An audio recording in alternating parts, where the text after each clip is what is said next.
Welcome once again to my channel. In this video, it will be a continuation of the lesson I did on the blood vessels, arteries, veins, and capillaries last time. So this one says, identify the role of arteries, veins, and capillaries. Why do veins need valves but arteries do not? And explain the role of the systemic and pulmonary circulation in the double circulatory system. Now, so this is a recap of the work we've done previously. So, arteries carries blood under very high pressure from the heart to all the organs of our bodies. Veins, on the other hand, returns blood rich in carbon dioxide and other wastes such as urea away from our organs. And capillaries, they connect arteries to veins. Capillaries are very thin. They form a huge network. They are the smallest blood vessels in the body, and they deliver oxygen and nutrients such as glucose to our cells, and they remove carbon dioxide from our cells, which is then eliminated through our lungs by way of breathing. Now, why do veins have valves and arteries do not? Well, veins carries blood under very low pressure. As a result, it is at risk of flowing in the wrong direction. To avoid this, the valves are there to prevent backflow, while blood in the arteries travels under very high pressure.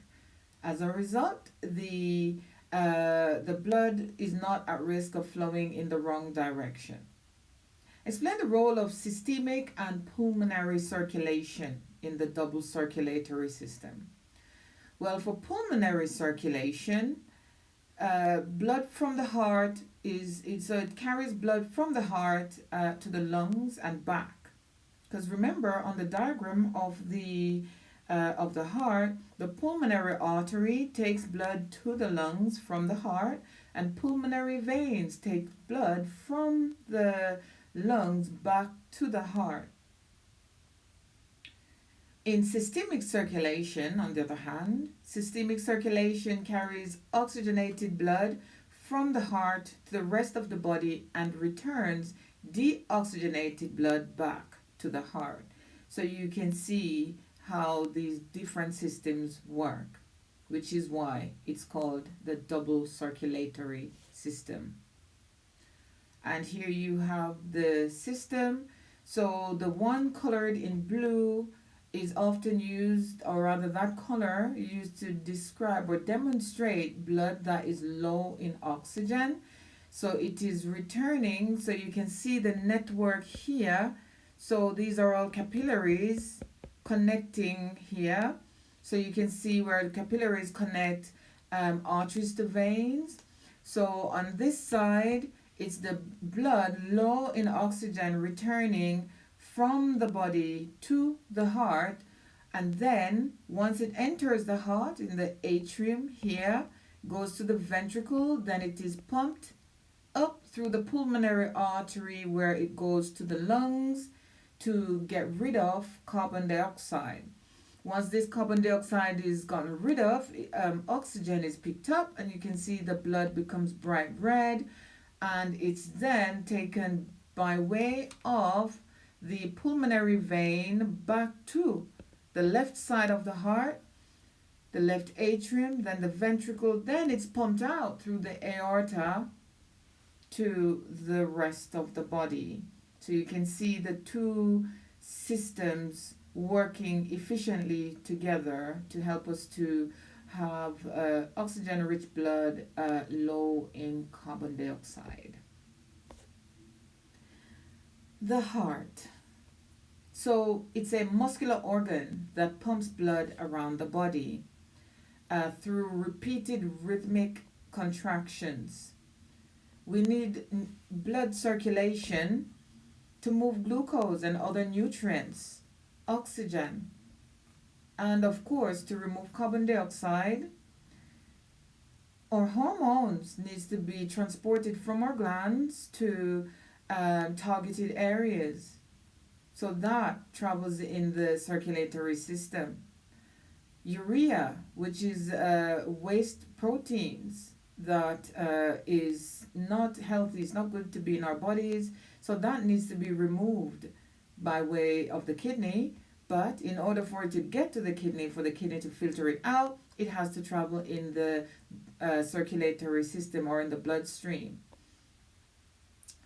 Also, our circulatory system help fight disease, help stabilize body temperature. And remember, of course, our body temperature is 37 degrees C. So the warmth that is produced during respiration is transported around our body in our circulatory system. So here's a quick task for you so you can pause the video at this point. You have 2 minutes to read through the information and try to remember it. Then see if you can tell it back to yourself without reading it again on screen. All right, so here you can pause the video as well, and you can then have a go and see if you can fill in the missing words. So it says copy and complete, so that would be a good idea for you to write it down and fill in the missing words. So I've got the keywords up here: carbon dioxide, disease, muscular contractions, temperature. You can use these words to fill in the gaps. All right, so if you've done it, let's have a go at filling it in together. So the heart is a muscular organ that pumps blood around the body through rhythmic contractions.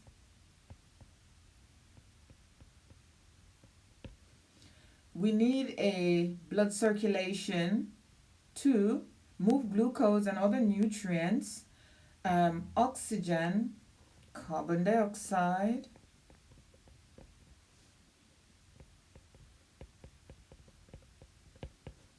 hormones and urea to and from cells. We need the blood circulation to help fight disease and also to regulate body temperature. I promise you my handwriting is much better than this. T-R-A-T-U-R-E, temperature. All right, hope you got all of those right. Now, there's a video that you could watch on this, but if you go to YouTube and type in the circulatory system, there's a lot of videos that you could actually watch, which summarizes the work I'm doing here today as well. So these are called valves. So the valves are in these areas. Okay? Think, pair, share. What do you think the importance of heart valves are? So think about what I've said previously on about valves being inside of veins. Why is it there? All right. So the heart valves are needed to control the flow of blood in one direction. Just the same way you don't want it to flow back in the vein, it's the same in the heart. The blood needs to travel in one direction. So the heart valves are needed to control the flow of blood in one direction. As soon as the blood flows through a valve, it closes to stop blood flowing back in the wrong direction. Now here we have another task. And this one, it says insert the correct term from the list below into the flow diagram to show how blood circulates in the body. Start with blood in the atrium, in the right atrium. So where does it go after that? Have a think. You can pause the video now and see if you could fill these in on your own. And of course, these are the key terms you'd need to fill in. All right, so here goes. Let's see if what you've written for yourself matches up with mine. So from the right atrium, you have the right, I'm just going to write R, ventricle. From the right ventricle, you will have the pulmonary, because now it's going to the lungs, so it's pulmonary artery. From the pulmonary artery, like I said, it goes to the lungs. Then from the lungs, now it is returning to the heart, so it travels to by way of the pulmonary vein. From the pulmonary vein, it goes to the left atrium. From the left atrium, it goes to the left ventricle.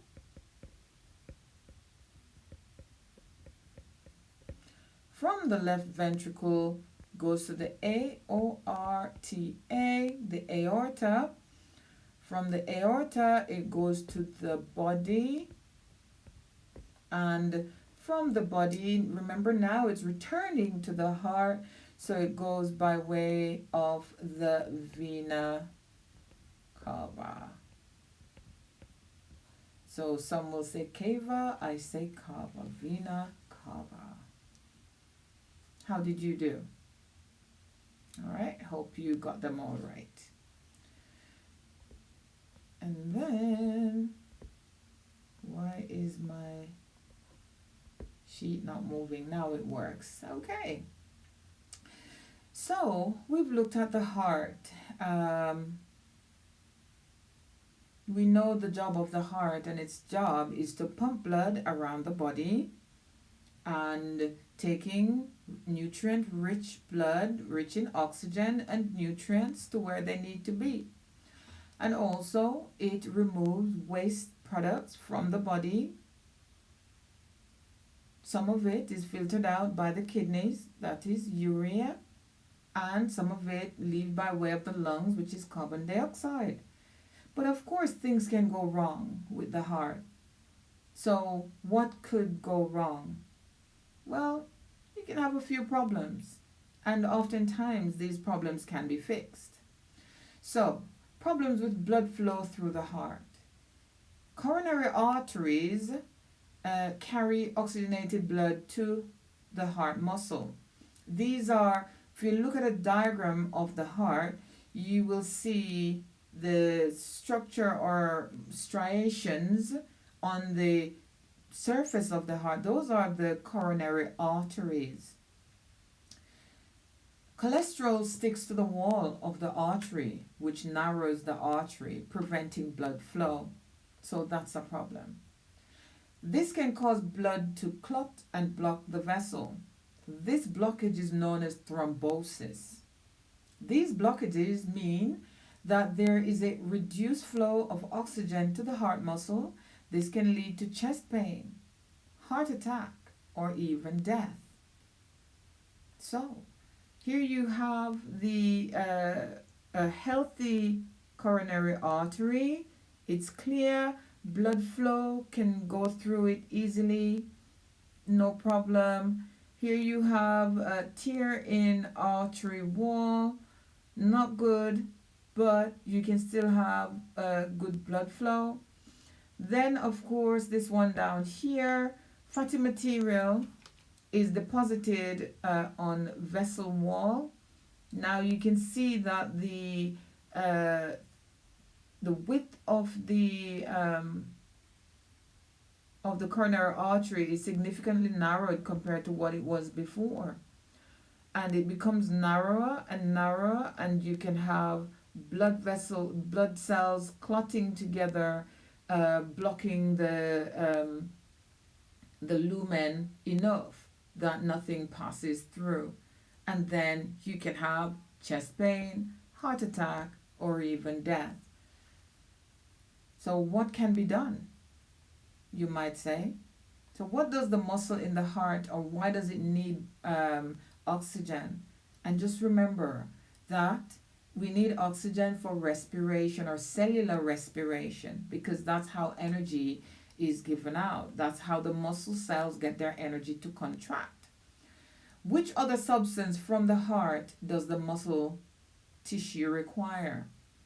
It also requires glucose, because remember, in aerobic respiration, oxygen and glucose react together to give out energy. What effect does a partial blocked artery have on the heart compared to a fully blocked one? What do you think? Well, if it is fully blocked, it will not get any of the substances it needs, oxygen or glucose. Partially blocked one, it will get some, but it will not be as efficient as it should be. Okay, so the muscle cells in the heart needs oxygen to carry out respiration. This provides energy to the heart tissue for contractions, like I said earlier. The muscle cells of the heart also requires glucose from the blood in order to respire. So a partially blocked one is not good, but that will, of course, affect the efficiency of the organ itself. And if it doesn't have the energy to pump the blood around, then you won't get as much. So how can these be treated? Well, doctors can solve these problems in a few ways. They can perform a heart bypass, or rather an artery bypass. So they can replace the narrow or blocked coronary artery with bits of vein from other parts of the body. This works well for badly blocked arteries. The surgery is expensive, and it involves risks associated with general anesthetic, because they have to put you to sleep in order to perform it. Statins is a medicine. So this is a very common drug for over 50s to take. Of course, younger people are also prescribed statins if they have a major issue with cholesterol buildup. So they will prescribe you statins if you are at risk, but it's not as serious. Stents, on the other hand, is so they use a stent, a metal mesh in place in the artery. A tiny balloon, they call it a catheter. So the catheter, words right there, and they inflate it, and this opens the stent and the blood vessel at the same time. The balloon is then removed, but the stent remains, keeping the blood vessel open. And by doing this improves blood flow and also improves, of course, the health of the patient and improve their life chances. Now we have a few questions here. It says, describe what a stent is and construct a table to identify the advantages and disadvantages of using a stent to improve the blood flow through the coronary arteries compared to a bypass. So describing a stent is 2 marks, and for the next question, that's marked out of 4. So you need to make sure you have 4 good points in there. All right, so let's have a look then. So a stent is a metal mesh that is placed in an artery. A tiny balloon is inflated to open up the blood vessel and the stent at the same time. The stent remains in the blood vessel, keeping it open to allow smooth flow of blood. Next question is looking at the comparing stent and bypass surgery. So the advantage of stent is the procedure is quite straightforward. There's no need for the patient to be under general anesthetic, which reduces the risk of complications. Disadvantage of stents. This can be used for partially blocked coronary arteries, but it is not a successful procedure for badly blocked arteries. For bypass, the procedure can be used on arteries that have more severe blocks, while the disadvantage is it is expensive and patients will need to have portions of their veins removed from elsewhere in the body. They will be under general anesthetic, which can be risky for more elderly patients. So they both have their pros and cons, but putting a patient on the general anesthetic and due to age as well can be a big negative for a lot of people. And then you can pause the video at this point. You can look at the structure of the heart, and generally they'll ask you maybe to locate, for GCSE purpose, they may ask you to locate a valve. We have many in here, but they're not going to ask you the name of the valves, but it doesn't hurt to know it. And then of course the right side of the heart and the left side, which blood enters which side, etc. So please have a look in your own time, pause the video and have a read. And then of course have a go at these questions as well. Well, I hope this lesson wasn't too long, but it is very important. So please take the time to watch it again, make brief notes, and thank you for taking the time to visit my channel. Don't forget to like and subscribe, and come again where I will post more videos on biology or GCSE biology. Thank you and stay curious.